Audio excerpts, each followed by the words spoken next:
Muy buenas tardes con todos. Nuevamente por aquí, el tema que vamos a tocar en esta masterclass es generalidades sobre la seguridad y salud en el trabajo, lo que conocemos como prevención de riesgos laborales.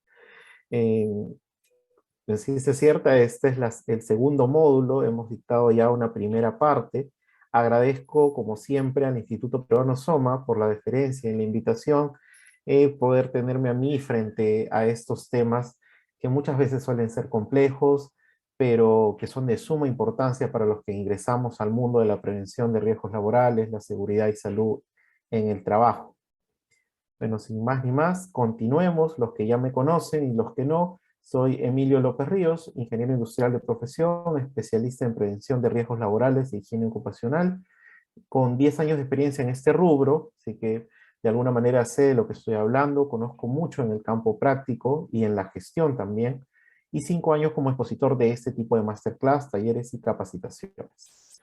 Las recomendaciones son las mismas de siempre. Por favor, tengan a mano lápiz y una libreta. Este segundo módulo tiene mucha información, va a contener bastantes datos relevantes. Como ya lo había dicho en el primer módulo, anoten todo lo que ustedes crean conveniente y háganse preguntas para que puedan ser resueltas más adelante. El Instituto Peruano Soma puede brindar facilidades para que se resuelvan cualquiera de sus dudas. Ubíquense en un lugar sin interrupciones, de preferencia en una habitación, solos, sin mucho ruido, factores distractores. Utilicen audífonos, esto ayuda mucho a poder bloquear los sonidos del entorno y limiten el uso de celulares u otro elemento distractor para los que están en su desktop o en su laptop. Habíamos visto en el primer módulo, en la primera parte de este masterclass de generalidades, desde el punto 1.1 hasta el 1.8. Pasamos por la relación que existe entre trabajo y salud, la salud laboral, los riesgos laborales, cuáles son los riesgos a los que estamos sometidos en cada una de nuestras actividades, los tipos de riesgos que existen, cuáles son los factores de riesgo laboral, que no era lo mismo determinar los tipos de riesgos que los factores son grupos, ¿cierto? La incidencia de los factores de riesgo sobre la salud, ¿no? Cómo inciden estos factores, estos grupos, cómo intervienen en nuestras actividades cotidianas, los daños derivados del trabajo, habíamos definido qué es un daño y en qué se divide. Pues habíamos determinado que los daños finalmente se dividen en accidentes y en enfermedades ocupacionales. ¿Qué son los accidentes de trabajo? ¿Qué son las enfermedades ocupacionales? Y lo más importante, ¿cuál es la diferencia entre accidente de trabajo y enfermedad ocupacional? Todo esto ya es parte del primer módulo. Y la segunda parte, vamos a hablar sobre qué otras patologías derivan de los trabajos, cuál es el marco normativo. Acá hay mucho texto, les voy a pedir mucha atención. Si bien es cierto, hay cosas que tengo que leer textualmente de la diapositiva, es porque se trata de texto que viene en la ley y en su reglamento. Pero aún así vamos a analizarlo pauta por pauta, para que se entienda y de alguna manera hacer un análisis de lo que la ley nos quiere decir. Vamos a tratar de interpretarlo de la mejor manera y de la manera más imparcial posible, porque las personas que usualmente entran a estos masterclass, pues son trabajadores, son supervisores, son preventores de riesgos, son inspectores, así que tenemos que ponerlos de ambos lados, ¿no? A ver de qué se trata. ¿Cuáles son los deberes y las obligaciones básicas en esta materia? ¿Cuáles son los deberes y obligaciones de los empleadores? ¿Cuáles son los deberes y las obligaciones de los trabajadores? ¿Qué es una política en prevención de riesgos laborales? ¿Qué tiene de importante? El fomento y la toma de conciencia. Vamos a ver un material muy bonito que he seleccionado para ustedes. Participación, información, consulta y propuestas relacionados a la seguridad y salud en el trabajo. Y hablemos un poco del empleador y del trabajador. Así que iniciemos. ¿Dónde nos quedamos? El punto 1.9, otras patologías derivadas del trabajo. Ya habíamos hablado en enfermedades ocupacionales cuáles eran las 10 enfermedades más comunes, según el listado de la Resolución Ministerial 11/2019, que emite el MINSA, ¿no? Ellos dicen exactamente cuáles son las enfermedades más comunes, más recurrentes.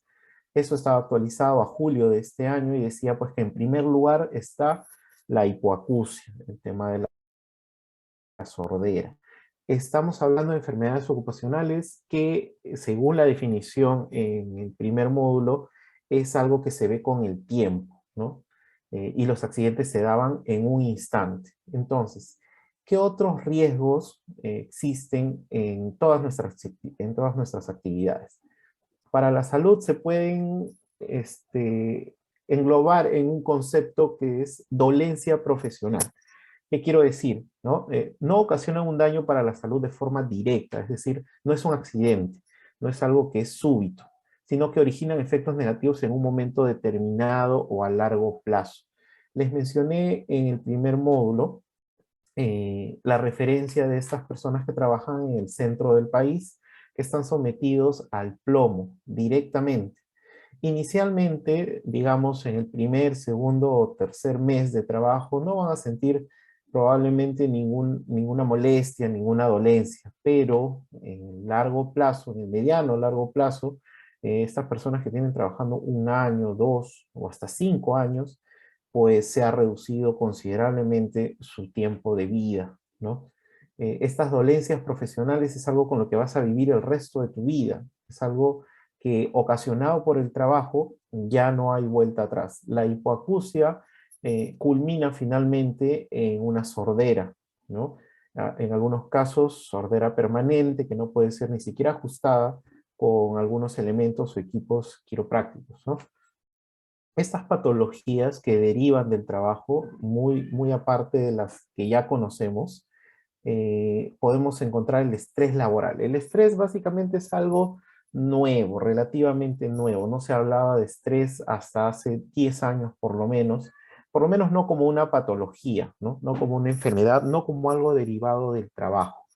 Pero el estrés presenta muchas características que dañan o se presentan como dolencias físicas en los trabajadores. Dolores de cabeza, náuseas, dolores estomacales, cuando afectan el área del cerebro, afectan el resto del organismo. Así que estas dolencias profesionales, en primer lugar, se reconocen diciendo que uno tiene estrés laboral. El acoso psicológico o mobbing, ¿no? ¿Han escuchado el término de mobbing? Así como hay bullying entre los jóvenes, entre los adolescentes, existe el mobbing, no es otra cosa que la estigmatización o el acoso psicológico que hay en el trabajo, ¿no? Por distintas razones. ¿Dónde encontramos mobbing, por ejemplo, en un equipo de trabajo? Cuando alguien por alguna razón tiene una diferenciación física y esta persona constantemente o reiteradamente es señalada bajo ese estigma, ¿no? Cuando esta persona probablemente tenga una condición psicológica que no le impide desarrollar sus actividades, pero que sin embargo lo diferencia del resto del equipo, nuevamente, cuando es constantemente diferenciado, cuando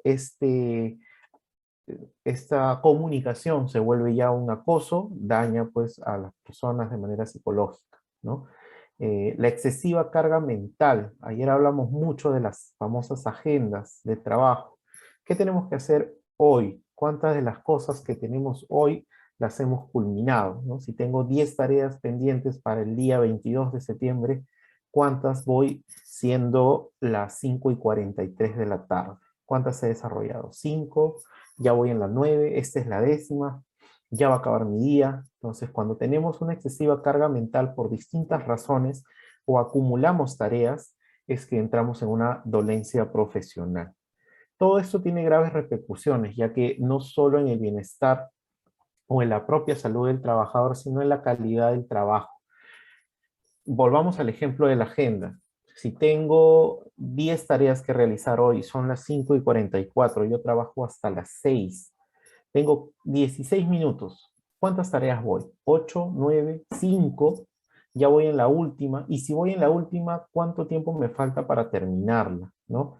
Entonces, si lo hago deprisa, si tengo muchas cosas que hacer o me faltan muy pocas, y incluyo la prisa, siento que estoy tardío en la entrega de mis trabajos, esto va a afectar la calidad del trabajo. Si son las 5:30 de la tarde, mi turno es hasta las 6 y yo tengo que entregar 200 varillas de metal pulidas, ¿no? Y voy recién 150. ¿Creen ustedes que si he hecho 150 a las 5:30 de la tarde, voy a hacer las 50 que me faltan hasta las 6? ¿O es que estas últimas 50 varillas las voy a hacer al champazo, ¿no? Esa famosa frase muy peruana. Hay que hacer las cosas, pero hazlos al champazo nada más. La cosa es que cumplas con los 200, cumplas con tu meta, ¿no?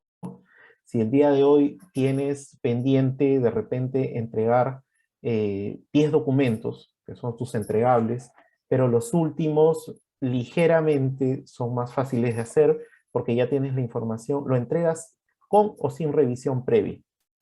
Si ya te queda muy poco tiempo y lo entregas sin revisión, eso definitivamente afecta a tu trabajo, porque posiblemente hayan observaciones, posiblemente te devuelvan los últimos documentos, o te devuelvan todo el paquete y te digan tienes que hacer todo de nuevo, estos procedimientos no incluyen esto, faltó revisión, faltó formato, no sé, X cosas, ¿no? Para las personas que de repente trabajan desde casa. El rendimiento de una persona no es el mismo si está con estrés laboral o con excesiva carga mental, ¿no? Llegado el tiempo límite de estas personas en fatiga mental o fatiga física, no rinden lo mismo, ¿no? Si, por ejemplo, eh, realizan un vaciado de concreto y estas personas están trabajando ya 10 horas de corrido y en el último turno llega la mezcladora, llega el mixer y dicen ya, se ejecuta el vaciado sí o sí porque el mixer ya está acá afuera. ¿El rendimiento va a ser el mismo o no va a ser el mismo? Si estas personas todo el día han estado sometidos a mucho estrés laboral, han estado sometidos a excesiva carga de trabajo, ¿rendirán lo mismo para los últimos minutos del día? Evidentemente no. Así que estas patologías derivan del mismo trabajo.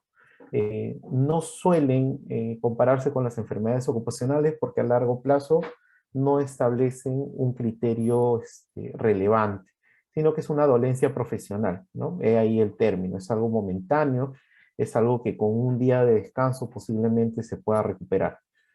Y obviamente la productividad, si no rindo lo mismo, no puedo producir lo mismo. ¿Bien? Entramos a la parte más tediosa, pero para mí básicamente es la más importante, porque de esto depende todo lo que nosotros queramos defender como preventores de riesgo. Los prevencionistas, los supervisores, los inspectores, con los mismos trabajadores, han escuchado en algún momento de su vida la siguiente frase: pero la norma dice, ¿no? ¿Qué norma? ¿De qué año? ¿Ha sido actualizada? ¿Es la única norma que existe? ¿No hay una norma específica? ¿No? Por ejemplo, en la norma G050 de seguridad en la construcción te dice que deben haber ambientes adecuados para el desempeño de las labores tanto administrativas como operacionales. Centrémonos en las administrativas. Lo único que dice es que deben existir áreas funcionales para el desarrollo de las actividades administrativas. Bien, ¿cuál es la norma? G050, seguridad en la construcción. Pero no hay una norma específica, no hay una norma de ergonomía, por ejemplo, que te diga cómo exactamente hacer las cosas para que sea esta área segura para el desarrollo de trabajos administrativos. Eso es lo más importante y eso es lo más rico, enriquecedor del marco normativo que nosotros debemos tener siempre en cuenta. Ahora, el marco normativo en seguridad y salud en el trabajo no siempre obedece únicamente al sector trabajo, o no siempre obedece únicamente las entidades de inspección, como es la SUNAFIL o la OEFA para el medio ambiente. Lo puede dictar el MINSA, lo puede dictar Ministerio de Energía y Minas, ¿no? En fin, veamos un orden cronológico desde lo más antiguo hasta lo más reciente. Hay mucho, mucho que anotar, al menos aquí. Esto es muy importante porque cuando queremos nosotros, como preventores de riesgo, elaborar procedimientos, cuando queremos colocar un control en nuestra matriz pero en nuestra matriz medioambiental, tenemos o debemos tener un listado de leyes a las cuales referenciar, ¿no? El peruano desde tiempos inmemorables ha lanzado distintos tipos de resoluciones, distintos tipos de leyes, y estas se han ido actualizando con el tiempo. Empecemos desde el 2008. Digamos que ahí se lanzan los conatos de intentos de atender la seguridad y salud en el trabajo. Los primeros preventores de riesgo nacen en el 2005, decían, con la 42F, la famosa eh, normativa de seguridad industrial. Pero la 42F pues ha tenido muchos, muchos, muchos descendientes, ¿no? Ya con los ministerios tomando las riendas de cada uno de sus sectores. En el 2008, el MINSA lo primero que hace para tener un respaldo y para apoyar a las siguientes leyes o siguientes resoluciones ministeriales es establecer la norma técnica de salud que establece el listado de enfermedades profesionales. En ese tiempo, enfermedades profesionales, hoy en día, enfermedades ocupacionales, ¿no? ¿Por qué la diferenciación? Antes en los glosarios los van a encontrar. Cuando hablábamos de profesionales, enfermedades profesionales, hablábamos solamente de un sector de la población, o sea, gente que trabaja de manera profesional. No incluíamos aquellos que tienen un oficio, no incluíamos aquellos técnicos empíricos de repente, ¿no? Y cuando hablamos de enfermedades ocupacionales, es simplemente por el hecho de ocuparse con alguna labor que ya se puede considerar una enfermedad si es que está afectada, ¿no? Esa es la RM 480 del 2008, es una de las más antiguitas, y ahí encontramos el listado de enfermedades profesionales. Esto se actualiza, hasta el día de hoy no tiene más actualizaciones, pero es una norma que se va actualizando en contenido, solamente sus anexos. Luego, en el mismo año, el Ministerio de Trabajo dice, ya tenemos el listado de enfermedades profesionales, ¿qué les parece si ahora hablamos de ergonomía, ¿no? Y entran dos conceptos. El primero es ergonomía y el otro es disergonomía, ¿bien? ¿Cuál es la diferencia?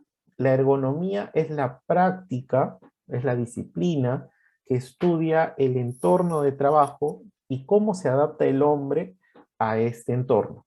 La disergonomía es toda aquella cosa que no es conforme para la adaptación del ser humano al puesto de trabajo. Por ejemplo, la ergonomía te va a decir cómo debes sentarte frente a un ordenador, frente a un computador, a tu laptop, a tu celular, cómo debes levantar cargas, ¿no? La disergonomía te va a decir qué es lo que estás haciendo mal al momento de sentarte, qué es lo que estás haciendo mal al momento de levantar alguna carga, cómo te estás dañando, ¿no? Esa es la diferencia básica. Entonces, la resolución ministerial 375-2008 TR es la norma básica de ergonomía y procedimiento de evaluación de riesgo disergonómico. Ojo, para todos los que quieran elaborar su matriz hiper en los ítems de ergonomía o riesgos ergonómicos, aquí pueden encontrar muy buen detalle, ¿no? Porque hay una evaluación de riesgo disergonómico. ¿Cómo evaluamos? Esa es una norma básica de muy buen respaldo y muy buena ayuda. La resolución ministerial 312, avanzamos 3 años, del 2011, del MINSA. ¿Qué dice el MINSA? Ya estableció el listado de enfermedades profesionales, así que ya tiene antecedentes, ya sabe cómo evaluar cuando toman exámenes médicos. Aquí sale un documento técnico. Este documento son los protocolos de exámenes médicos ocupacionales. Ojo, ya está cambiado el término, ya no son profesionales, ahora es ocupacionales, y guías de diagnóstico de los exámenes médicos obligatorios por actividad. En el 2011, un año antes de que o sea, ya establecía la ley un año antes de que saliera el reglamento de la ley 29783 de seguridad. El MINSA establece un documento técnico porque la ley ya decía, se debe realizar exámenes médicos a los trabajadores, bla, bla, bla, bla, cada año. Eso es lo primero que decía la ley, la 29783. Entonces el MINSA dice ya, ¿quieres tomar exámenes médicos a tus trabajadores? Estos son los protocolos. ¿Qué es un protocolo? No es otra cosa que la ruta establecida para los exámenes que te van a tomar. Cuando tú vas y pasas exámenes médicos, ocupacionales o preocupacionales, tienes una ruta. Vas al oftalmólogo, anteriormente o habitualmente se iba también al dentista, ahora ya no lo piden mucho, al psicólogo, eh, el electrocardiogramas, ¿no? Cardiólogos, medicina general, en fin, rayos X. Tienes una ruta que tú normalmente tienes que pasar, audición y todas esas cosas. Eso es un protocolo. Que ahí determinan en este documento técnico cuántos exámenes se les debe realizar a un trabajador. Y obviamente cuando dice exámenes médicos obligatorios por actividad, están hablando del desarrollo del trabajo que va a realizar este trabajador. No es lo mismo un protocolo para supervisor que un protocolo para operario, por ejemplo, ¿no?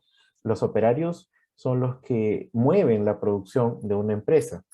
Ellos usualmente están en campo y están elaborando o están desarrollando trabajos de campo. El supervisor puede que solamente desarrolle trabajos administrativos en gran parte, de gestión y muy poco operativo. Entonces los exámenes médicos que requieren son muy distintos, ¿no? Pongamos el ejemplo de un técnico electricista, ¿no? Que instalador de tableros eléctricos, ¿no? Un operario eléctrico y un prevencionista de riesgos. ¿A cuál de los dos creen ustedes que les van a tomar un examen más exhaustivo de la vista, ¿no? Con determinación y reconocimiento de colores, ¿no? Establecer si los señores necesitan lentes o no. ¿Ah? A los técnicos electricistas definitivamente va a ser mucho más exhaustivo y mucho más relevante el examen que le vayan a tomar. Así que estos exámenes en ese documento técnico se desglosan por actividad. Luego, o a la par, tenemos la ley 29783, la ley de seguridad y salud en el trabajo. Esta fue publicada el 20 de agosto del 2011. Bien, entonces el 2011 nosotros ya tenemos la ley, pero todavía no tenemos su reglamento. O sea, tenemos muchas cosas bonitas, papel aguanta todo, la ley dice muchas cosas, habla sobre deberes y obligaciones del empleador, del trabajador, los principios de prevención de riesgos están establecidos ahí, son 9, eh, pero no dice nada más, no dice cómo hay que hacer las cosas. Entonces, el año siguiente eh, sale el Decreto Supremo 005-2012 conocidísimo, que no es otra cosa que el reglamento de la ley 29783, Ley de Seguridad y Salud en el Trabajo. Posteriormente, ¿hay modificaciones? Sí. La 005 se cambia por la 016, que en realidad no es un cambio, sino es añadir datos a este reglamento, ¿no? Y la ley 29783 se actualiza o se modifica con la ley 30222, que básicamente es un cambio puntual relacionado a los exámenes médicos, ¿no? Eh, Indica la actualización o la modificatoria de la ley que los exámenes médicos ya no se realizan cada año, sino que se realizan cada 2 años, excepto para los que realizan trabajos de alto riesgo, ellos sí se mantienen con exámenes médicos una vez al año, ¿no? Luego, ya entrando más en vigencia, en el 2020, la ARM, Resolución Ministerial 034, aprueba los criterios para determinar el nivel de riesgo. Riesgo. Hemos hablado de riesgo, los tipos de riesgo y los factores de riesgo en toda el primer módulo de este masterclass. Esta, digamos, es la Biblia para hablar de riesgo. Para todos los que vamos a ser preventores y tenemos que armar procedimientos, matrices hiper, tenemos que establecer los ATS, que es algo que se hace diariamente. Tenemos que leer mucho esta resolución. La 034-2020 aprueba criterios para determinar niveles de riesgo. Cuando nosotros elaboramos una matriz hiper, normalmente tenemos una pequeña matriz de 3x3, que es lo mínimo, es lo más común, para establecer de qué nivel de riesgo estamos hablando. Si es un nivel bajo, medio, alto. En algunos casos tienen otros nombres, ¿no? Si es trivial, si es moderado, si es intolerable, ¿no?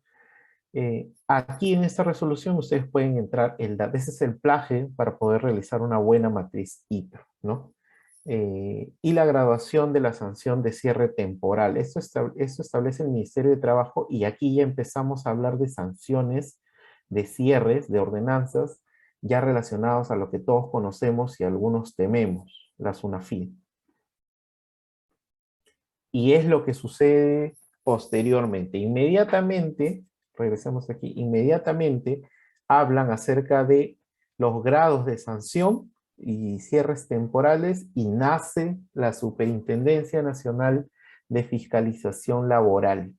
Estamos hablando igual, más o menos del año 2013 aproximadamente, modifica la ley 28806, o sea, es decir, ya existía una SUNAFIL, pero de manera interna en el Ministerio de Trabajo, que era la Ley General de Inspección de Trabajo. O sea, el ministerio estaba, digamos, tenía el mando de las inspecciones de trabajo y ellos velaban por la seguridad de los trabajadores directamente.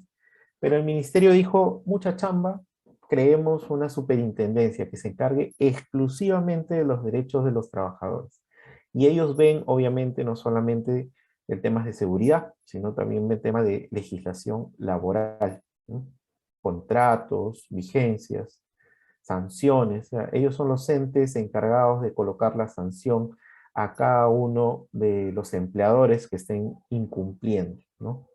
Eh, existía, existía una ley también, la 27867, que era la Ley Orgánica de Gobiernos Regionales. Nuevamente, el Ministerio de Trabajo lo que hacía era, vamos a revisar la seguridad y la legislación laboral en todos los sectores, ¿no?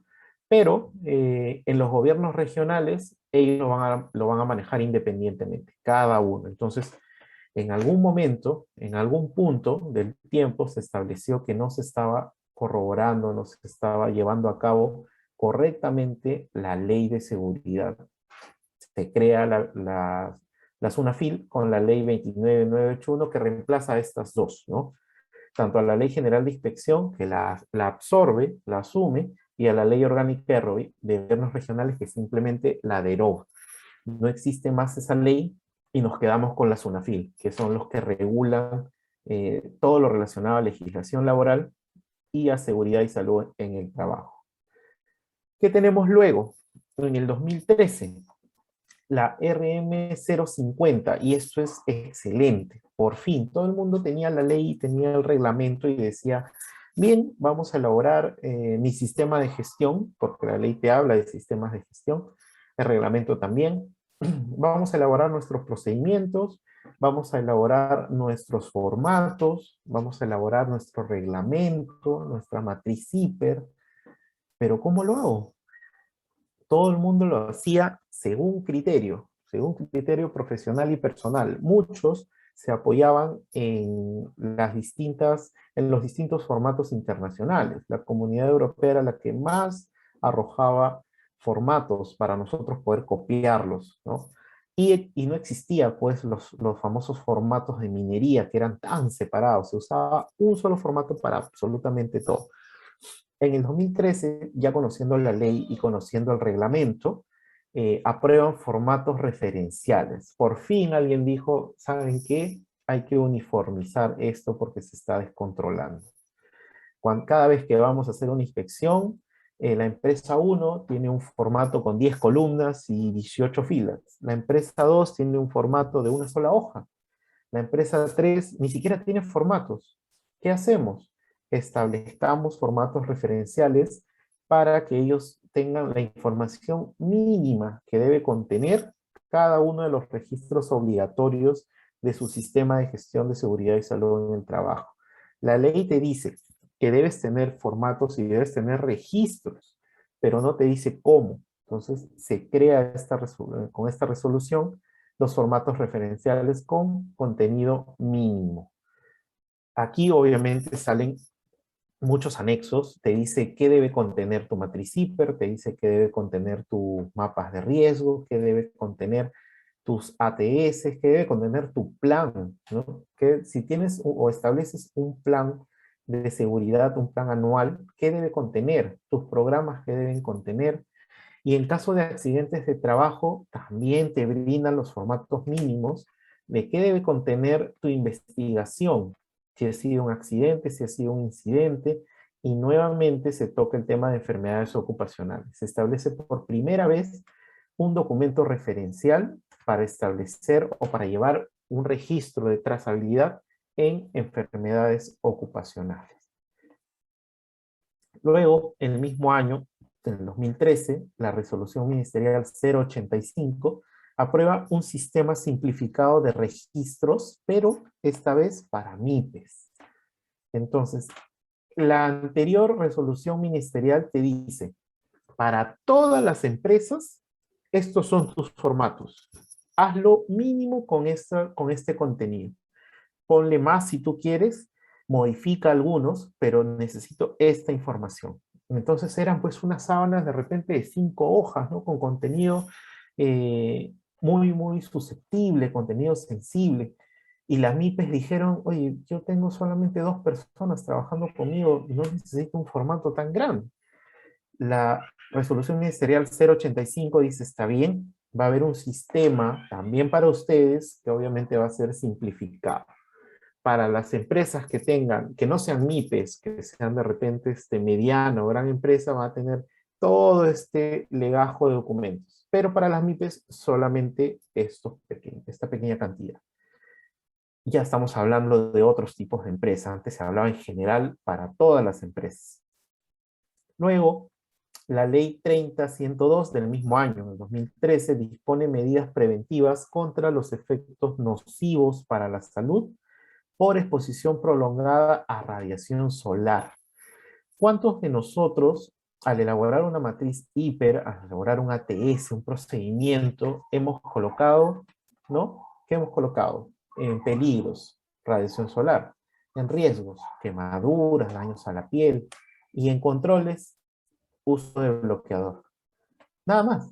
Es lo único que nos protege, es lo único que podemos hacer para controlar este peligro, para controlar este riesgo. Bueno, vayamos a la ley 30.112. ¿Qué medidas preventivas contra los efectos nocivos? Una de las cosas que menciona esta ley, por ejemplo, es que debemos tener un tablero donde nosotros indiquemos el nivel de radiación del día. Y tenemos que obtener estos datos de fuentes apropiadas, ¿no?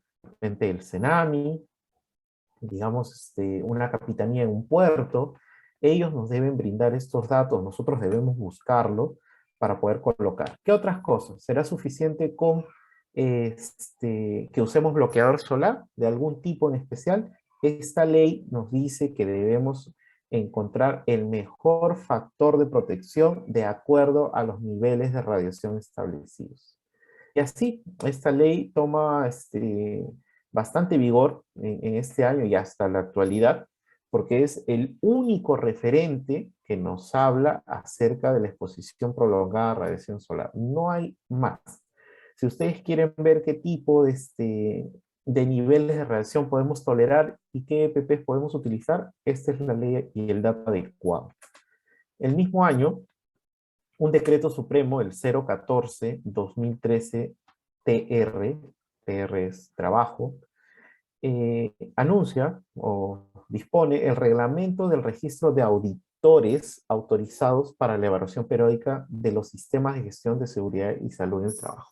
¿Por qué es importante? ¿Por qué debemos saberlo? Porque nosotros como supervisores, como preventores, como inspectores, solemos manejar mucho un sistema de gestión, ¿bien? Lo tenemos bien bonito, lo tenemos establecido, tenemos al día todos nuestros registros, cumplimos con distintos estándares. De repente la OSHA 18000, para los que todavía la tienen, de repente la ISO 45001 ya la estamos utilizando, ya es obligatorio como parte del sistema de gestión. Lo tenemos todo. ¿Quién dice que tenemos todo? ¿Mm? Viene un auditor. Perfecto, yo soy auditor. Ya, listo. ¿Cuál es tu tarea? Voy a revisar tu sistema de gestión, desde el inicio, los antecedentes, hasta el final. Lo reviso todo y te digo, mira, tienes todas estas listas de no conformidades, tu sistema de gestión está mal. Muy bien. Me emites un informe y el informe va firmado y abajo dice, fulanito, auditor. ¿Ya? ¿Dónde está tu número de registro como auditor? ¿Quién te autoriza a ser auditor? ¿Quién te autoriza a auditarme? ¿No? ¿Quién dice que lo que has escrito en este documento es realmente válido? ¿No? Pero yo tengo 5 años como auditor, he llevado cursos, he llevado diplomados, tengo todo para ser auditor. Tengo como 50 auditorías en mi legado. Bien, pero la ley te dice, ¿estás registrado? ¿Eres un auditor registrado? No, pero hasta el 2013 cualquiera podía ser auditor, hasta el 2013. Con este decreto supremo, el Ministerio de Trabajo establece un listado de auditores autorizados. No cualquiera puede llegar a realizarte una auditoría y decirte soy auditor. Debe mostrarte este registro. Y este registro, felizmente, con la virtualidad ya puede ser corroborado en tiempo real.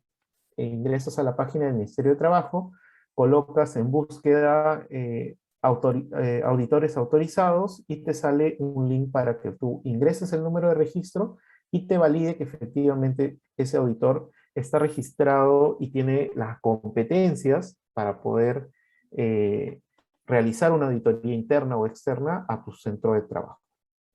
Ojo, lo mismo pasa para los inspectores de la zona FIL. Ellos tienen un registro y este mismo reglamento habla acerca de los inspectores. Así que si queremos saber más acerca de los auditores y los inspectores, este decreto supremo es el que tenemos que leer. Nos vamos acercando, estamos ya en el 2014. La resolución ministerial 004 del 2014, o sea, ni bien empezó el año, modifica el documento técnico Protocolos de los exámenes médicos ocupacionales y guías de diagnóstico de los exámenes médicos obligatorios por actividad. Si recordamos, vamos a retroceder, estos protocolos eran la resolución ministerial 312 del 2011. 3 años después, en el 2014, se modifica el documento técnico. ¿Por qué se modifica y cuál es la actualización? En los primeros protocolos te decía, usted tiene que pasar 15 exámenes dentro de su examen médico preocupacional. En este documento del 2014 te dice, usted tiene que pasar los exámenes que el empleador requiera. Vale decir, si ustedes no requieren o no necesitan pasar, por ejemplo, espirometría, no lo van a pasar, ya no es obligatorio. Pero si el protocolo de la empresa solicita que pasen espirometría, ya tienen que, pasa a ser un debe para el trabajador, ¿no? Les estoy hablando como ISO 9001, en calidad hablamos de los debes, ¿no? ¿Qué otra actualización tiene? En las guías de diagnóstico de los exámenes médicos obligatorios por actividad, han desglosado o han delimitado más actividades. Inicialmente era solamente construcción, minería, energía, lo relacionado a estos grandes sectores. Pero en esta resolución del 2014, que es la que deberían consultar, ya te habla de otras actividades. Por ejemplo, actividades de comercio, actividades de gestión, actividades igual en la construcción, en la minería, actividades de trabajos de alto riesgo. Ya te da pautas más específicas de cómo deben determinarse estos protocolos para sus exámenes médicos. Así que cuando ingresemos, por ejemplo, como supervisores de seguridad y nos digan, oye, ¿qué exámenes médicos tienen que pasar los trabajadores que vienen el mes entrante? Un momentito, me voy a la RM 004 del 2014 y consulto. ¿Qué actividades? Vamos a construir un colegio, construcción civil. Busco construcción civil, todos estos exámenes. Ya, pero ahora, de todos estos exámenes, ¿cuáles sí debo realizar? Me voy a los exámenes médicos obligatorios por actividad. Y ahí veo, ya los señores solamente van a hacer carpintería, o los señores solamente van a hacer sanitarios, o solamente van a hacer electricidad. Y empiezo a desglosar. Y con esto, con este documento técnico, yo me ayudo y presento a las clínicas que pasan exámenes médicos ocupacionales. Le solicito, necesito este perfil de examen, necesito este otro perfil, y así, ¿no? Vamos estableciendo qué perfiles de trabajo son los que necesitamos. Ya se los había mencionado, la ley 30222 modifica la ley 29783 de seguridad y salud en el trabajo, lo mismo sale en el 2014, y establece que los exámenes médicos ahora se dan por 2 años, cada 2 años, salvo los que trabajan en alto riesgo, ellos continúan una vez al año, y modifica el examen ocupacional de salida o de retiro, ¿no? Que antes era obligatorio y ahora solamente es opcional a solicitud del trabajador. Antes decían que debe existir examen médico de ingreso, examen médico periódico y un examen médico de retiro. Pero esto pues los tenías del cuello a los empleadores porque tenían que gastar también en un examen médico de retiro y oh, sorpresa, si salía algo diferente a lo normal o una no aptitud, de repente o detectaban alguna enfermedad ocupacional, el empleador tenía que hacerse cargo, tenía que indemnizar y tenía que tomar eso como la ley indica. Se le ha soltado de alguna manera un poco al empleador y se le ha dicho, ya, está bien. Mira, los trabajadores te tienen que solicitar el examen médico de retiro. Si ellos te lo solicitan, caballero, estás obligado a brindárselo. Ojo, que también debes difundir o comunicarles que existe la opción de pasar un examen médico de retiro. No es que, uy, ya, no le voy a decir nada, que se vaya nomás, y no pasó examen, uff, me salvé. No, tienes que comunicarle, porque eso es lo que dice esta ley, al trabajador que existe la opción de brindarle un examen médico de retiro, pero siempre y cuando el trabajador lo solicite. ¿Sí? En el 2014, igual, un decreto supremo, esta vez el 012, aprueba el registro único de información sobre accidentes de trabajo, incidentes peligrosos y enfermedades ocupacionales. ¿Sí? Modifica el artículo 110 del reglamento de la Ley de Seguridad en el Trabajo. Exactamente lo que dice este artículo, no lo recuerdo textualmente, pero básicamente te dice cuáles son los conceptos de accidentes de trabajo, cuando se trata de un accidente de trabajo leve, un accidente moderado, un accidente mortal, incapacitante, cuando es total, cuando es parcial, ¿no? Y qué se debe considerar para que estos accidentes eh, tengan un nivel de investigación adecuado, ¿no? Entonces, ¿dónde se debe registrar? Desde el 2014 el Ministerio de Trabajo solicita a todos los empleadores con plazos establecidos que les hagan llegar todos los formatos los registros, perdón, de accidentabilidad. Si yo tengo una obra que dura 9 meses y durante los 9 meses he tenido 4 accidentes, indistintamente de su nivel, ¿no? Tengo que haber comunicado al Ministerio de Trabajo en 4 oportunidades. Ahora, ¿cuáles son los plazos? Si se trata de un accidente mortal o con fin fatal, es comunicar dentro de las 24 horas. Si se trata de un accidente leve, tenemos 72 horas aproximadamente para poder entregar un reporte o subir el registro. Y si se trata de un accidente moderado o incapacitante, tenemos 48 horas. Con respecto a los incidentes o incidentes peligrosos, también lo menciona. Estos incidentes tienen pues cerca de 10 días, si no me equivoco, para poder entregar el registro al Ministerio de Trabajo, ¿no? Lo que busca el Ministerio con este Con estos registros de información es establecer cuántos accidentes se llevan a cabo durante el año en los distintos sectores y en los distintos empleadores, y tomar medidas, establecer una estadística donde se le diga a la SUNAFIL, el sector minero ha tenido solamente en los 6 meses que lleva el año 112 accidentes. Creo que hay que atender esto como prioridad. O el sector construcción, solamente en los 9 meses que lleva el año, ha tenido 400 accidentes. ¿Qué ha pasado? Se ha reactivado la economía, se ha reactivado el sector construcción, pero se está reactivando sin considerar de repente los factores de prevención. Entonces, vamos a evaluarlos. Es así como se determina la prioridad de atención de la SUNAFIL. Ahora, y estoy seguro, estoy convencido, de que el primer trimestre o el segundo, a lo mucho el cuarto mes del año que viene, el sector prioritario va a ser el sector educación. Ténganlo en cuenta. Entonces, todos los que están relacionados con el sector educación, de repente son preventores de riesgo en un colegio, en una entidad educativa, en un instituto, en una universidad. Tengan en cuenta eso porque la presencialidad va a elevar los índices de contagio, de contacto, de exposición, más que todo.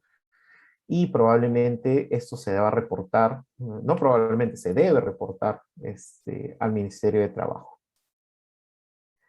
Y ya el año siguiente, en el 2015, la SUNAFIL emite una resolución de superintendencia, la 196-2015, que establece una guía para implementar un sistema de gestión. ¿Con qué fin? Lo mismo que los formatos, ¿no? Las referencias.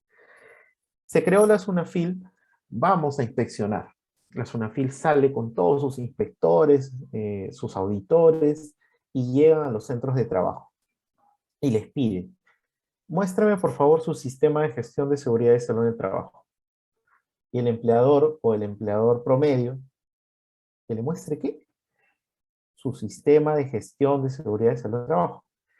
No, pero yo no estoy certificado, yo no he solicitado ISO, ni OSHA, ni nada.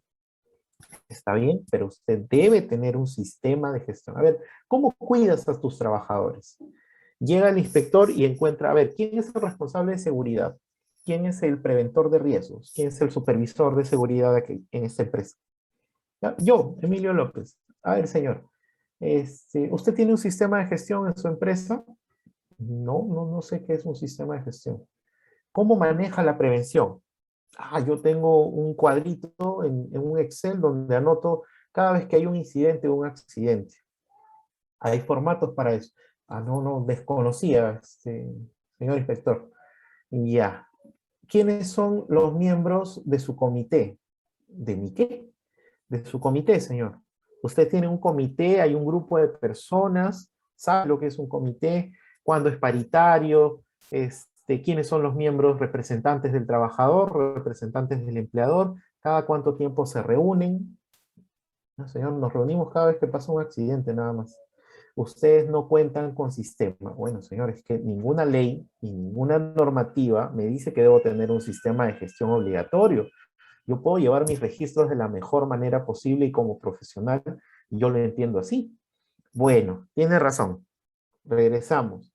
Resolución de Superintendencia 196-2015. Vamos a brindarle a todos los empleadores una guía. ¿Una guía para qué? Para que implementen todos de manera obligatoria un sistema de gestión de seguridad y salud en el trabajo. Listo, con esa guía que tiene cerca de 85 páginas, si no me equivoco, y es muy didáctica, todos los empleadores de cualquier nivel y de cualquier cantidad de trabajadores pueden establecer un sistema de gestión. ¿Que puede ser auditable? Sí puede ser auditable. ¿Que pueden solicitar una certificación ISO 45000, por ejemplo? Sí la pueden solicitar. Obviamente cumpliendo los requisitos de la ISO, que en su gran mayoría son parte de la guía para implementar un sistema de gestión. Así que MIPES, pequeñas, medianas, grandes empresas que hasta el momento no tengan un sistema de gestión, no tienen excusa. Aquí está la guía, resolución 196-2015 de SUNAFIL. Con esta guía siguen el paso a paso para implementar un sistema de gestión. Y esto bien puede ser un módulo o una masterclass muy interesante de cómo implementar un sistema de gestión. Porque bien, yo tengo la guía, pero ya ahora cómo la aplico, ¿no? ¿Cómo sigo el paso a paso? ¿Qué significa comité? ¿Qué significa paridad? ¿Qué significan otros términos que están dentro de esta guía para implementar un sistema de gestión? Interesante, propónganlo.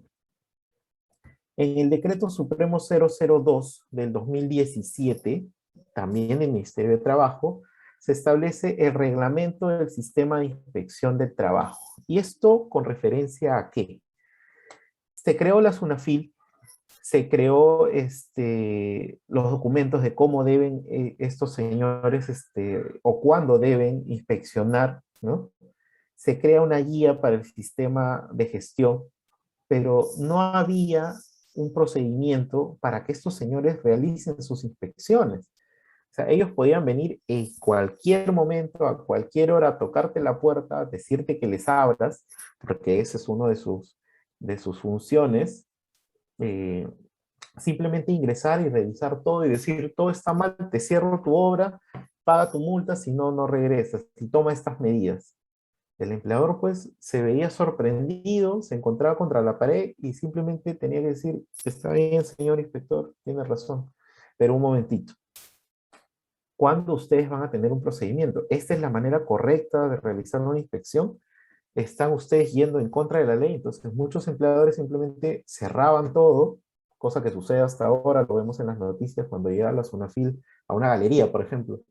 De pronto todo el mundo cierra sus puertas y se acabó, ¿no? No hay inspección, y si no hay inspección, no hay delito. Si no hay delito, sigo operando. Entonces se crea un reglamento del sistema de inspección. Y nuevamente, como sería bueno una masterclass para la implementación de un sistema, sería bueno otra masterclass para hablar sobre el sistema de inspección. ¿Cuáles son las funciones, ¿no? Y qué derechos y deberes tienen los señores inspectores de la SUNAFIL? Pueden simplemente hacer y deshacer lo que quieran dentro de mi área de trabajo, o hay un procedimiento que seguir. Sí existe un procedimiento y está en este reglamento. Es el Decreto Supremo 002-2017. Ni bien inició el año, el 2017, sacaron este reglamento. Por las constantes quejas de que la SUNAFIL era abusiva, vienen, solamente cierran, ponen multas, entonces ya hay un sistema de inspección, ¿no? En el mismo año, ni bien salió este reglamento, sale otro decreto supremo, el 005, estableciendo un plan nacional de seguridad y salud en el trabajo que abarca desde el 2017 hasta este año, vale decir que está vigente. Para los que no sabían y para los que elaboran planes anuales para sus trabajos, para sus obras específicas, para sus talleres, para sus empleados, ¿no? Los que tienen así constantemente el trabajo de elaborar procedimientos, de elaborar formatos y todo esto, van a estar muy familiarizados porque existe un plan a nivel nacional. Así como nosotros elaboramos planes anuales, el gobierno, no estoy seguro de qué presidente, en el 2017 hemos tenido muchos los últimos años, estableció un Plan Nacional de Seguridad y Salud en el Trabajo, que dura 4 años. Ingresen, yo les aseguro que les va a servir mucho la información de ese plan, porque se puede replicar muchas de las cosas que existen allí en nuestros planes anuales o en nuestros planes de seguridad para obras específicas. Seguimos entrando, ya estamos llegando al 2019. En el 2019, decreto de urgencia 044, urgencia. Aprueba medidas para fortalecer la protección de salud y vida de los trabajadores. Pregunta de examen de seguridad y salud en el trabajo. ¿Por qué salió un decreto de urgencia? Esto fue en diciembre, si no me equivoco. Decreto 044, conocidísimo. Si alguien lo recuerda, anótelo porque es importante. Eso marcó un hito en la seguridad y salud en el trabajo, por dos razones fundamentales. La primera y la más importante, es porque resultado de este decreto de urgencia se estableció como obligatorio que los trabajadores tengan un seguro vida ley que los proteja ante cualquier circunstancia de accidentabilidad en el trabajo. Seguro vida ley obligatorio, adicional al STR. Ojo, no confundir porque son dos cosas distintas. Eh, el STR te cubre salud, atención de salud, y te cubre pensión en caso de invalidez o en caso de alguna contingencia que requiera que este seguro te pague una prima de por vida, ¿no? O por determinado tiempo. Pero adicional un seguro de vida. Un seguro de vida, ¿por qué? Contemplando el simple hecho de que existe una fatalidad en el trabajo. Para los que ya recordaron, este decreto de urgencia 044 salió luego de conocido el caso de los dos chicos que fallecieron en un local de comida rápida, no voy a decir el nombre, ellos fallecieron por un elemento eléctrico al momento de realizar sus labores de limpieza. Ese local fue cerrado, hasta donde tengo entendido, ya no trabaja más, ya no tiene más actividades, pero a raíz de estos dos chicos, se supo después, pareja incluso dentro del trabajo, fallecieron ambos y se estableció esta obligatoriedad, ¿no? Se tomó más importancia a los trabajadores independientes, a los trabajadores de prácticas y a los trabajadores que están sometidos a distintos marcos legales, ¿no? Que no tenían ningún tipo de seguro, porque se entiende que algunos trabajadores dentro del área de comida rápida no están realizando un trabajo de alto riesgo y estaban sin un seguro complementario. Luego de esto, de este caso, este sonado caso y este decreto de urgencia, se estableció que por lo menos deberían contar con un seguro vida ley, ¿no? Así que para todos los que trabajamos en seguridad, ya no es solo el STR, ahora también el seguro vida ley. Y ya tenemos prácticamente 2 años con esto, ¿no? Cambiaron mucho los presupuestos, porque tiene un valor considerable el seguro vida ley, sobre todo cuando se trata de menor cantidad de trabajadores. Luego, en el 2020, hace poquito nada más, iniciando el 2020, antes de que existiera la pandemia, eh, lanzan el Ministerio de Trabajo un decreto supremo, el 002-2020, está lleno de dos y de ceros, donde modifica los requisitos de las matrices hiper. O sea, si nosotros ya teníamos los formatos referenciales, donde nos decía, este es el contenido mínimo de tu matriz hiper, ahora se modificó exclusivamente para las matrices hiper. Los planes, los reglamentos, los demás formatos siguen igual, pero la matriz hiper ha sufrido modificación. ¿Qué modifica este decreto supremo? Para todos los que elaboramos matrices hiper, incluso para los que elaboramos matrices medioambientales, debemos leer, de todas maneras, es lectura obligatoria este decreto supremo. Modifica los niveles de riesgo, modifica los niveles de severidad, modifica la matriz en sí, ¿no? La matriz de 3x3 mínima que les comentaba inicialmente, ahora puede ser de 4x4, puede ser de 5x5 y puede contener las enfermedades ocupacionales, ¿no? Bueno, nadie sabía que iba a suceder lo de la pandemia,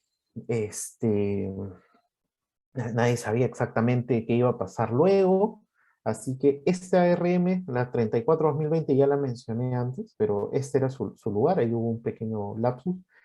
Se aprueban criterios para determinación del nivel de riesgo en materia de seguridad y graduación de la sanción de cierre temporal. Entonces, ya conocemos a la SUNAFIL, ya conocemos la ley, ya conocemos sus modificatorias, todo está fresquito. Ya tenemos conocido cuáles son los nuevos seguros que se deben tener en cuenta. Ya hemos repasado nuestra matriz hiper y la hemos reconformado y ahora sabemos qué riesgos aplicar en esta matriz, ¿no? Se viene, para los que piensan que no voy a hablar de, del COVID, de la pandemia.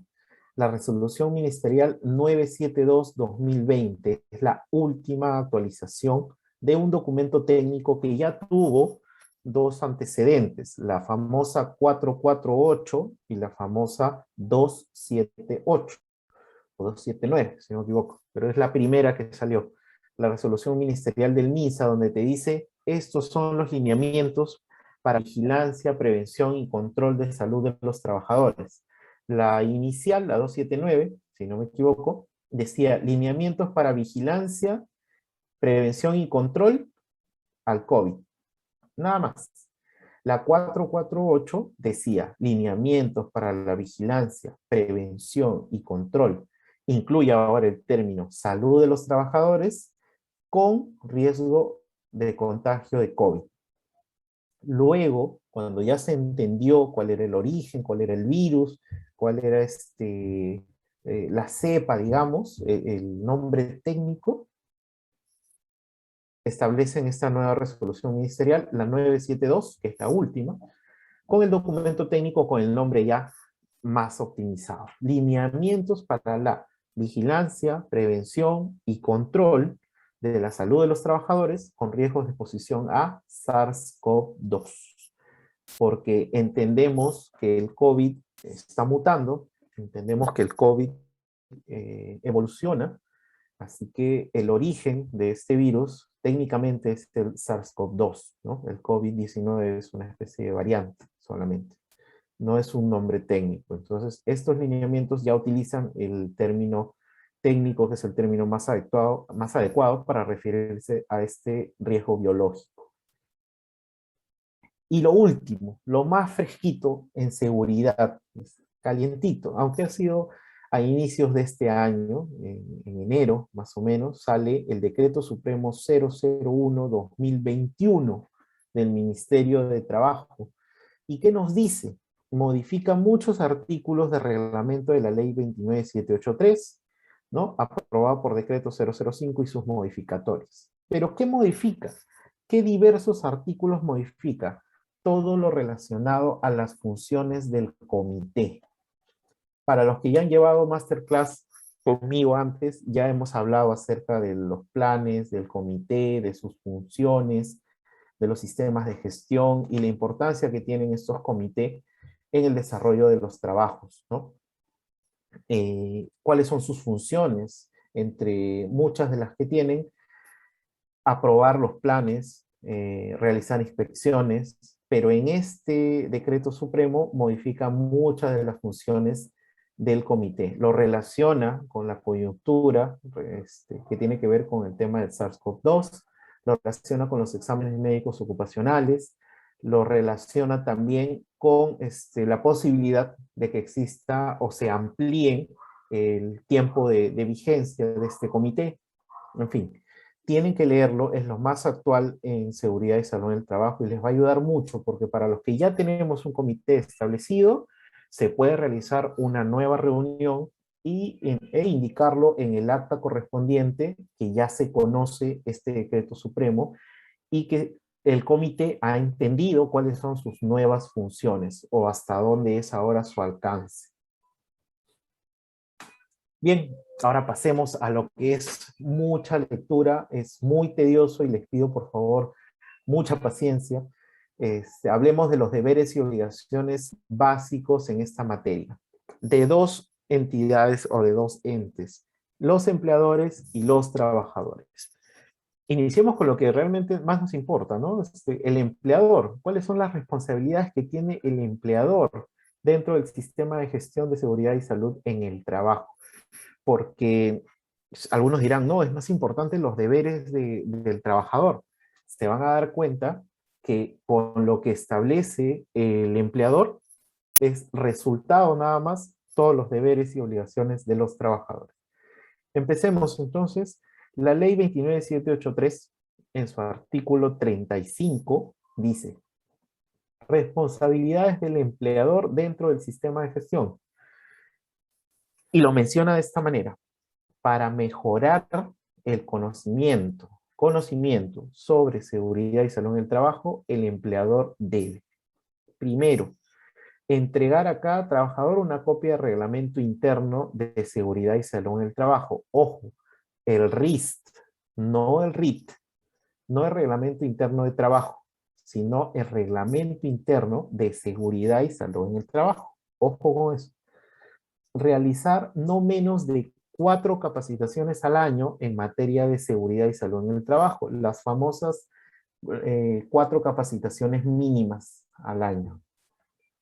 Adjuntar al contrato de trabajo, y esta es una modificatoria, adjuntar al contrato de trabajo la descripción de las recomendaciones de seguridad y salud en el trabajo.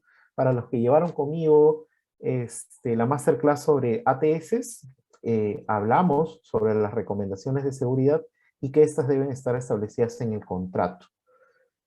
Brindar facilidades económicas y licencias con goce de haber. Ojo, facilidades, no es que esto sea no es que esto sea declarado, que, oye, te pasa un accidente y te voy a dar tanto, ¿no? Debe haber facilidades económicas y licencias con goce de haber para la participación de los trabajadores en cursos de formación de la materia. Muy bien, estamos hablando de conocimiento, ¿no? De mejorar el conocimiento en seguridad.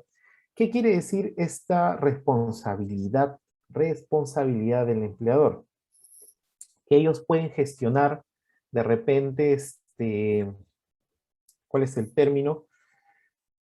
Facilidades con algunas, o convenios con algunas empresas que dicten este tipo de capacitaciones para sus trabajadores. Es decir, pueden conseguir un descuento. Señores, hay una charla que cuesta 100 soles por persona, pero gracias al convenio que la empresa ha conseguido con el Instituto Peruano Soma, ahora les va a costar 20. Esa es la facilidad económica que yo te brindo, para que tú tengas conocimiento sobre seguridad y salud en el trabajo. ¿Bien? Sí, señor, pero, pucha, el curso es el viernes a las 5 de la tarde, de 5:30 a 7. ¿Cómo hacemos? A esa hora recién estamos saliendo del trabajo. Responsabilidad del empleador es darle licencias con goce de haber, que pueden ser horas, pues de repente el viernes pueden salir a mediodía, para participar en estos cursos de formación. Sobre todo los del comité son los que más deberían tocarle la puerta del empleador y decirle, mira, yo tengo curso de seguridad tal día, ese día solicito licencia con goce de haber. Y es potestad del comité y de los trabajadores en general. Responsabilidad del empleador también es elaborar un mapa de riesgos con la participación de la organización sindical, si es que la hubiera, representante de los trabajadores, comité, delegados y el mismo comité de seguridad, en el cual debe exhibirse en un lugar visible. Es decir, es responsabilidad del empleador que en el centro de trabajo, en la infraestructura, en el área de trabajo, sea visible un mapa de riesgos. No solamente que te sirva para ubicarte, para saber dónde te encuentras, por dónde es la salida, sino que te sirva para identificar dónde están los riesgos potenciales. Yo me encuentro en este punto del mapa. Si me voy a la derecha, voy a encontrar el almacén de productos inflamables. Listo. Si me voy para la izquierda, voy a encontrar el taller de soldadura. Ya, listo. Si sigo de frente y me voy a la derecha, encuentro los servicios higiénicos y el comedor. Si me voy de frente y voy a la izquierda, encuentro el taller de maestranza, ¿no? Y así. Ese mapa de riesgo debe estar visible para todos y es responsabilidad del empleador que exista uno en todas las áreas de trabajo. Obligaciones del empleador. Ojo, no responsabilidades, obligaciones. El artículo 49 de la ley dice, el empleador, entre otras, ojo, entre otras, tiene las siguientes obligaciones. Y aquí se está clarito, esto se debe cumplir sí o sí por parte del empleador. Garantizar la seguridad y salud de los trabajadores en el desempeño de todos los aspectos relacionados con su labor, en el centro de trabajo o con ocasión del mismo. ¿Qué quiere decir? Yo te mando, estamos en pleno horario de trabajo, estamos en una construcción, o estamos implementando, no sé, algo de carpintería o drywall, estamos instalando drywall. Se me acabaron los tornillos. Tú, trabajador, yo como empleador, te digo, ve a la ferretería, que está cada 10 minutos y consígueme este tipo de tornillos. Bien, en el camino te pueden robar, te puede atropellar un carro, el bus o el taxi o la moto en la que vayas puede sufrir un accidente, ¿no? ¿De quién es responsabilidad? Del empleador. ¿Por qué? Porque estás en tu centro de trabajo, no, pero estás con ocasión de tu centro de trabajo, es decir, estás realizando una labor que el empleador te ha encomendado y él tiene la obligación de garantizar tu seguridad. Debió mandarte en un vehículo de la empresa, debió mandarte en un taxi seguro, ¿no? Debió de repente realizar el pago previamente para que tú solamente recojas, de esta manera no tienes efectivo, eh, no tienes más que te roben, o simplemente debió establecer que el proveedor traiga esa mercancía o esa mercadería hasta el punto de trabajo y así tú no tienes la necesidad de haberte salido de tu puesto de trabajo. Esa es una de las muchas maneras en las que el empleador puede garantizar tu seguridad. Es obligación del empleador desarrollar acciones permanentes con el fin de perfeccionar los niveles de protección existentes. Hoy el empleador puso un cerco de madera. Mañana el empleador puede poner un cerco de metal. Mañana o pasado mañana el empleador puede añadirle un cerco eléctrico, ¿no? La idea es que siempre o constantemente el empleador esté tomando acciones con el fin de perfeccionar los niveles de protección. Obligación del empleador, identificar las modificaciones que puedan darse en las condiciones de trabajo y disponer lo necesario para la adopción de medidas de prevención de los riesgos. Vamos a construir un muelle, ¿bien? Pero para el muelle vamos a construir en la zona, digamos, de tierra, vamos a construir oficinas. Bien, vamos a excavar y de pronto empieza a salir agua del suelo. Es lo que se conoce como napa freática. Empieza a salir agua, que no es otra cosa que agua de mar. Uy, pero esas condiciones no están establecidas. El empleador debe identificar esta modificación que se dio en el trabajo y puede disponer lo necesario, no sé, hay que con una bomba intervenir, si es una napa que crece hasta cierto nivel, si es solamente una pequeña inundación, o de repente se va a inundar toda la obra, entonces el empleador lo que tiene que hacer es ya, nadie ingresa por 3 días hasta que venga un especialista a estudiar esta parte del suelo y a ver si afecta todo el resto de la construcción. ¿Eh? Practicar exámenes médicos antes, durante y al término de la relación de los trabajadores, acordes con los riesgos que están expuestos en sus labores a cargo del empleador. Esto, si bien es cierto, es una obligación, pero ya se dieron cuenta de un detalle, ¿verdad? No es determinante, porque el examen médico al término de la relación está sujeto a una modificatoria de la ley, está sujeto a una modificatoria del reglamento, donde dice que el examen médico de término es a solicitud del trabajador, únicamente. Garantizar que las elecciones de los representantes de los trabajadores se realicen a través de organizaciones sindicales y en su defecto a través de elecciones democráticas de los trabajadores. Si existe sindicato, hay que considerarlos. Es obligación del empleador. Si no existe sindicato, debe garantizar que existan unas elecciones democráticas, ¿no? Y todo lo que signifique la palabra democracia. Garantizar el real y efectivo trabajo del Comité Paritario de Seguridad. Debe garantizar que los miembros del comité ejecuten su trabajo, puedan ejecutar su trabajo. Si el comité se reúne para realizar una inspección y de pronto en el trabajo dice, no señores, no está permitido el ingreso a la obra si ustedes no son parte del desarrollo de la obra. No, pero nosotros somos el comité. Señor, usted puede ser el papa, pero no puede ingresar a mi obra. El residente puede ponerse en esa situación.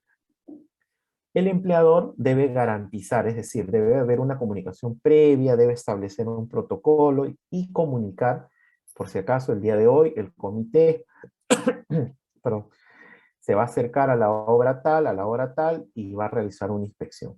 De eso se trata cuando hablamos de garantizar el real y efectivo trabajo del comité. No ponerle trabas, ¿no? No decirle, oye, ustedes van a inspeccionar justo hoy, mira, pero somos de la casa, o sea, no nos vamos a meter cabe, como decimos, ¿no? Déjanos trabajar, yo te aviso cuando las cosas estén perfectas para que el comité vaya, se tome fotos y todo salga bien.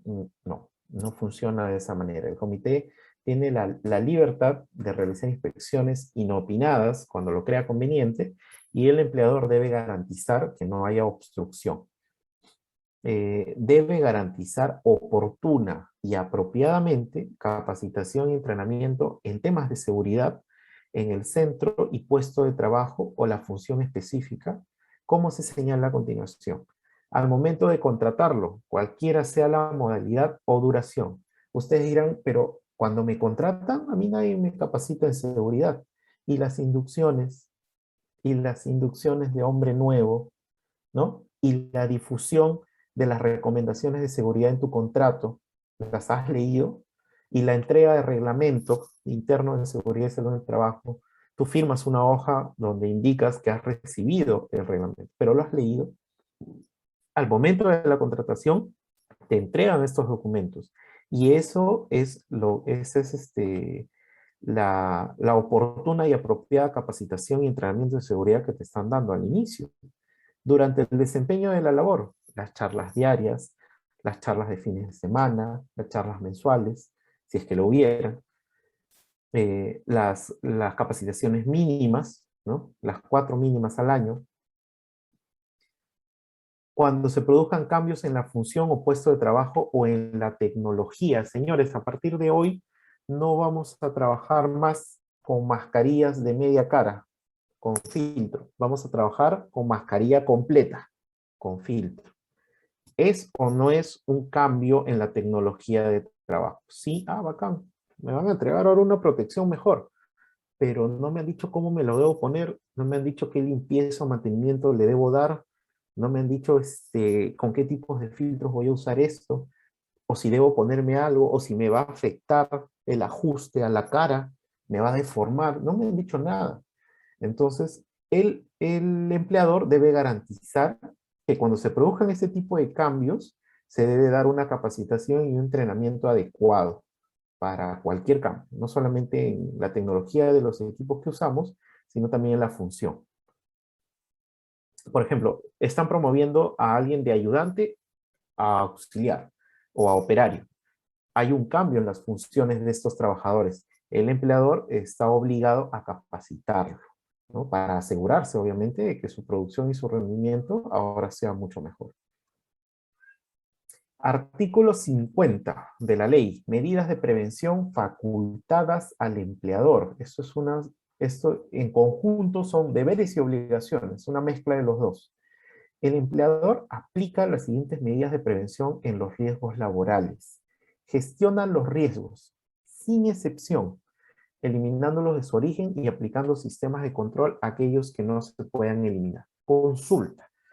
¿Esto lo hace el empleador o lo hace el preventor de seguridad? Lo hace el preventor de seguridad, lo hace el supervisor de seguridad. Pero ¿quién contrata al supervisor o al preventor? El empleador. Entonces allí está cubriendo él esta gestión. Sí, pero yo soy el prevencionista, yo soy el que elimina, el que aplica sistemas de control y todo. Ya, pero ¿con la plata de quién? Del dueño de la empresa.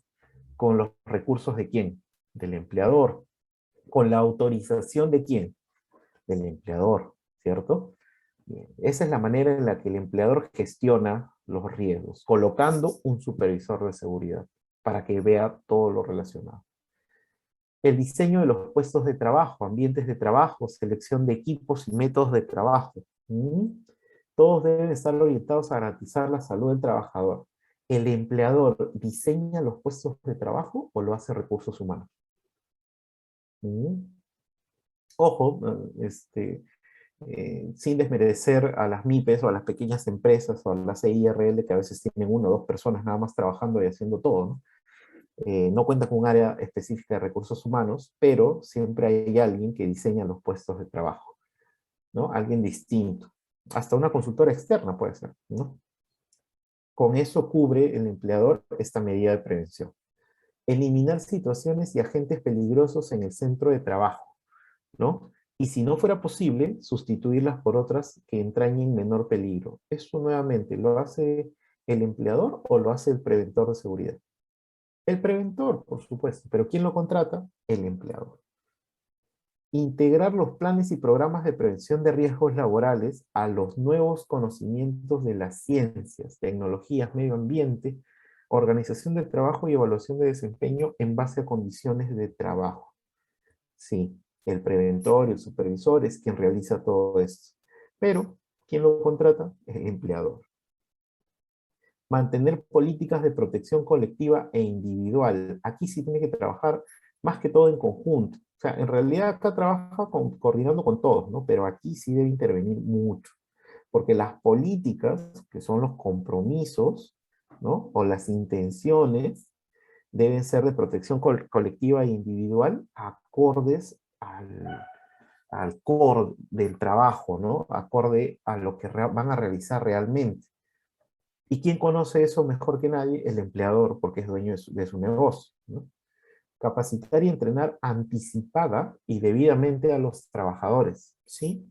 Si van a estar sujetos o sometidos a nuevas funciones o a innovaciones en cuestiones de actividades, sí deben ser capacitados anteriormente. Señores, hemos traído la última máquina desde Alemania que va a realizar torno a nuestros elementos metálicos. Deben ser capacitados y entrenados anticipadamente para que esta máquina no sea un peligro, sino más bien sea un equipo de solución de problemas, ¿no? Wow, bastante texto, pero es importante. El artículo 26, y ahora ya no de la ley, sino el artículo 26 del reglamento de la ley, nos dice clarito, el empleador está obligado a, y es una copia más o menos fiel de lo que dice la ley. ¿Cuál es su obligación? Garantizar que la seguridad y el salud del trabajo sea una responsabilidad conocida y aceptada en todos los niveles de la organización. Básicamente lo que dice aquí es lo mismo que dice la ley, pero te detalla algunos datos adicionales, ¿no? Cumplir los principios de los sistemas de gestión, adoptar disposiciones para identificar y eliminar peligros, establecer programas de prevención. Es una copia fiel, pero con algunos detalles importantes. Artículo 27 del reglamento. El empleador, en cumplimiento del deber de prevención, ¿no? Garantiza que los trabajadores sean capacitados. Ya. ¿Cuáles son deberes y obligaciones del empleador en general? Debe brindar información, debe brindar capacitación y garantizar la salud y la integridad física o mental de los trabajadores. Asignación de puestos de trabajo, ya lo hemos visto, debe garantizar los perfiles, los desplazamientos del trabajador en cumplimiento de una orden o ejecución de una labor por encargo de ya hemos determinado, sea en el área de trabajo o sea fuera, el empleador tiene la obligación de velar por la seguridad o garantizar la seguridad de este trabajador, ¿no? El empleador tiene la obligación de determinar la causa de los daños ocurridos con el trabajador, es decir, la causa del accidente o la causa de la enfermedad ocupacional. Es obligación del empleador determinarlo. Ahora entremos a los deberes y obligaciones de los trabajadores. Esto es algo mucho más breve, hay pocos artículos que hablan acerca de esto porque básicamente es lo mismo que hace el empleador. Asignación de labores y competencias. Es deber o obligación del trabajador tener las competencias personales, profesionales, en materias de seguridad al momento de ser asignado a sus labores. Es decir, debe ser, digamos, honesto con lo que sabe y con lo que conoce, ¿no? Conocimiento y habilidades. Comunicación con los inspectores de trabajo. Todo trabajador tiene derecho a comunicarse libremente con los inspectores de trabajo. Llega la SUNAFIL a la obra, por ejemplo. Los trabajadores quieren hablar y los jefes le dicen, un momentito, tú no digas nada, acá nos encargamos nosotros. Tiene el derecho de decir, momento por favor, yo quiero decirle algo al inspector, y está en todo su derecho. Protección contra los actos de hostilidad, nuevamente lo que garantiza el empleador. que nadie agreda o proteger la salud de los trabajadores física y mental, tiene el derecho de ser protegido contra este tipo de actos, ¿no? Participación en los programas de capacitación. Es obligación, es deber de los trabajadores participar en estos programas, formar parte de ellos, solicitar formar parte de ellos. Participación en la identificación de riesgos y peligros, las matrices CIPERS, los ATS, los procedimientos y casi todos los documentos, incluido el plan anual, deben ser elaborados con colaboración de los trabajadores y consulta a los trabajadores, porque finalmente son ellos los que conocen más el tema, ¿no? Adecuación del trabajador al puesto de trabajo. Ellos tienen el derecho de que se le coloque en un puesto de trabajo idóneo a sus competencias. Señor, yo tengo brevete A1, pero yo manejo camión. Ya, dale, ve y manéjate este camión, hay volquetes, escoge el vehículo que quieras. Ellos deben ser adecuados a su puesto de trabajo. No, un momentito, yo necesito pasar una capacitación, pasar un entrenamiento para recién obtener el brevete adecuado para manejar este volquete o este camión. Protección de los trabajadores de contratistas, subcontratistas y otros. Es derecho, deber y obligación, es un mix de las tres cosas, de los trabajadores, que cualquiera sea la modalidad de los que han sido contratados, que mantengan un vínculo laboral con el empleador, que también sean protegidos. También se debe velar por su seguridad y salud en el trabajo. Derecho de examen de los factores de riesgo. Cualquier trabajador, sus representantes y sus organizaciones sindicales, si es que lo hubiera, tienen derecho a examinar los factores que afectan su seguridad. Los trabajadores en conjunto pueden decir, bien, vamos a trabajar frente al mar. Ya, permítanos, por favor, verificar que el entorno sea adecuado para nuestra integridad, para que no afecte nuestra salud. Obligaciones del trabajador, ¿no? En materia de prevención de riesgos, los trabajadores tienen las siguientes obligaciones. Cumplir con las normas, reglamentos, utilizar sus EPPs, no operar equipos para los que no están autorizados, cooperar y participar en las investigaciones de accidentes, someterse a los exámenes médicos, es obligación someterse a los exámenes médicos, participar en los organismos paritarios, llámese los comités, comunicar cualquier evento al empleador, reportar a los representantes y delegados de seguridad, responder e informar con la verdad a las instancias públicas si requieren información o testimonios, ¿no? Artículo 23. Política de prevención de riesgos laborales. ¿Qué nos dice el artículo 23 de la ley? Las políticas no es otra cosa que compromisos o iniciativas del empleador. ¿Qué es lo que va a hacer el empleador para respaldar la seguridad? Establezcamos una política, pero debe contener 5 cosas como mínimo. Debe hablar de la protección de la seguridad y salud de todos los trabajadores. ¿Cuál es su compromiso para que no existan accidentes o enfermedades ocupacionales? Debe cumplir los requisitos legales. No hay más que hablar sobre eso. Consultados y participan activamente. ¿Quiénes? Los trabajadores. En la política se debe establecer que todos los trabajadores deben ser consultados y deben participar activamente. Es un compromiso. Mejora continua, es decir, que debe estar en constante evaluación para que esta política sea efectiva para el sistema de gestión de seguridad y salud en el trabajo, y que debe ser compatible con otros sistemas de gestión, calidad, medio ambiente, anticorrupción, en fin, los sistemas de gestión que crean convenientes. Fomento de la toma de conciencia. Aquí son unos puntos muy importantes, les voy a mencionar, o les voy a hacer ver un par de videos, son muy breves, pero cuando hablamos de fomentar la toma de conciencia en los trabajadores, siempre vamos a hablar de sensibilización. Así que veamos una campaña de seguridad acerca de accidentes.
Importante lo que acabamos de ver, creo que el mensaje final lo resume todo, de qué lado queremos estar, ¿no? Vemos en este video una toma de decisión, cómo puede cambiar todo nuestro futuro, todas las acciones inmediatas, ¿no?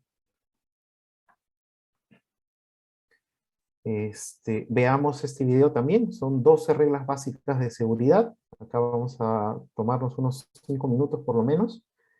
Atentos, porque es un video muy, muy interesante, es animado y explica mucho, mucho qué debemos entender nosotros como regla básica de seguridad, ¿no? Las generalidades básicas de la seguridad y salud en el trabajo están reflejadas en este video.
Bien, ¿por qué he mostrado estos dos videos? El primero, básicamente, nos manda un mensaje muy fuerte de sensibilización y lo que puede afectar nuestra salud directamente.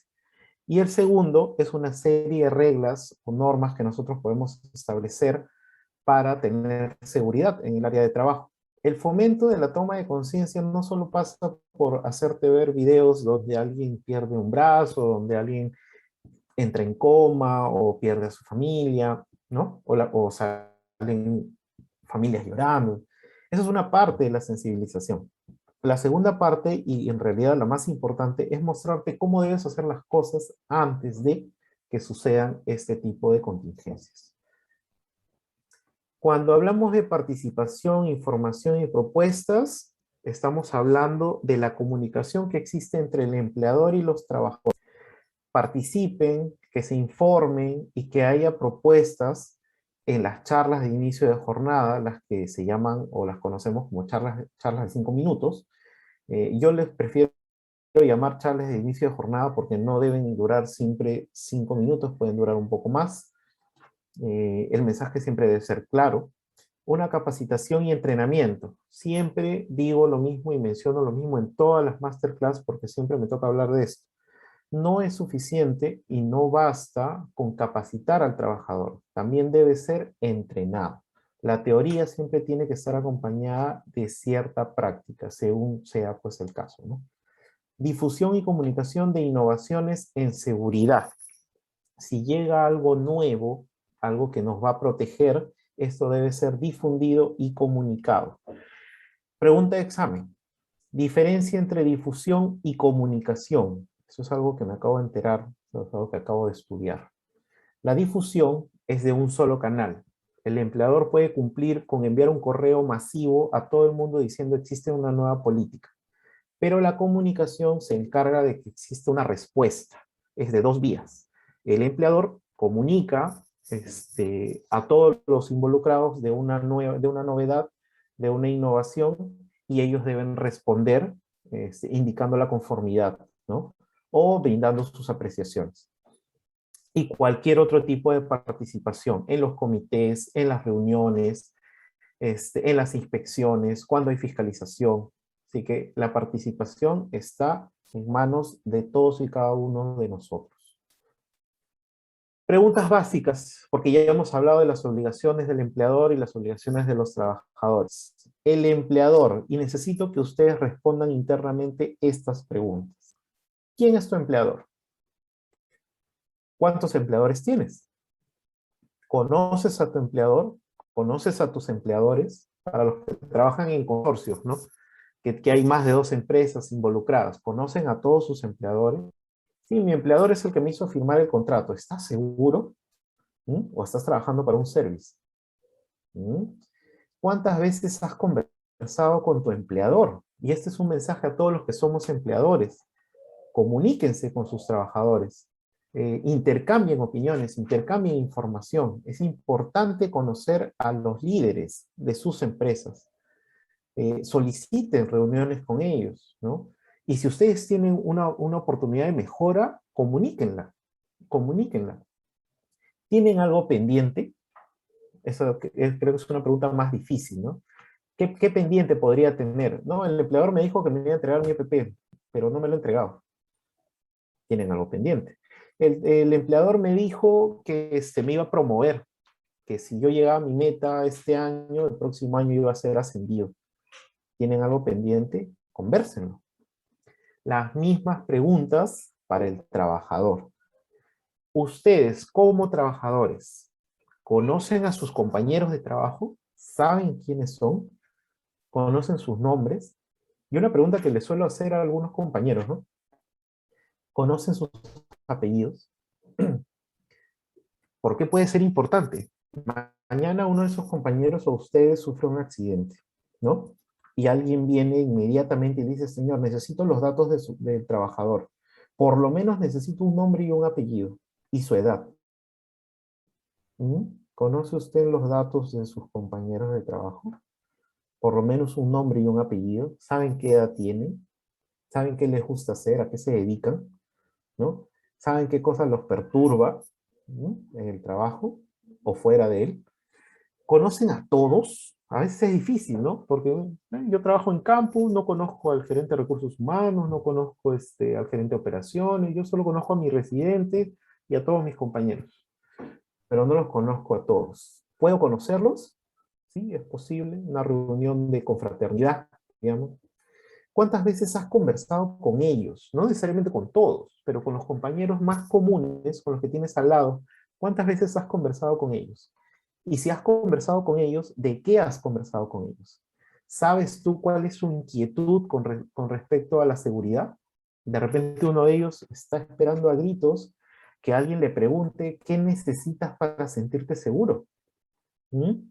Y de repente es un secreto que guardan varios y nadie lo quiere decir, y tú puedes ser la voz de ese trabajador. ¿Tienen algo pendiente? Muy aparte de la pichanga del fin de semana, muy aparte de la celebración del término de obra, ¿tienen algo pendiente con sus compañeros? ¿Mm? ¿Tienen de repente información que no han compartido o algo que les ha llegado a ustedes y no lo han compartido con el resto de sus compañeros, con los trabajadores? ¿Quién es el trabajador finalmente? El empleador, ya sabemos, es el que dispone, es el que propone, es el que garantiza, pero ¿y el trabajador? Señores, el trabajador es el que ejecuta. Sin el trabajador no existe es así de sencillo. Así que el eslabón más fuerte, el eslabón más grueso de una compañía son sus trabajadores. Así que de ellos depende que exista también seguridad alrededor de todos, que se ejecuten las actividades con seguridad y que esto no desmejore, porque el empleador siempre va a tener o siempre debería tener la mejor opción de brindar seguridad a los trabajadores. Les brinda los equipos, les brinda la capacitación, le brinda todo el conocimiento. Los inscribe a una masterclass en el Instituto Peruano Soma y hace todo lo posible para que el trabajador esté listo. Pero y el trabajador accede, lee, ¿no? Se capacita. Si es una masterclass de 3 horas, está desde el inicio hasta el final, ¿no? Toma anotaciones, hace preguntas. ¿Quién es el trabajador? Así que con esta última reflexión les agradezco mucho, nos hemos pasado unos minutos del tiempo, pero estoy seguro que vale muy valioso. Gente, agradezco al Instituto Peruano Soma por la invitación a esta masterclass. Ha tenido mucho texto, me disculpo, pero creo que es muy importante. Para todos los que quieren ser preventores de seguridad, supervisores de seguridad, inspectores, deben conocer mínimo estos 16 puntos,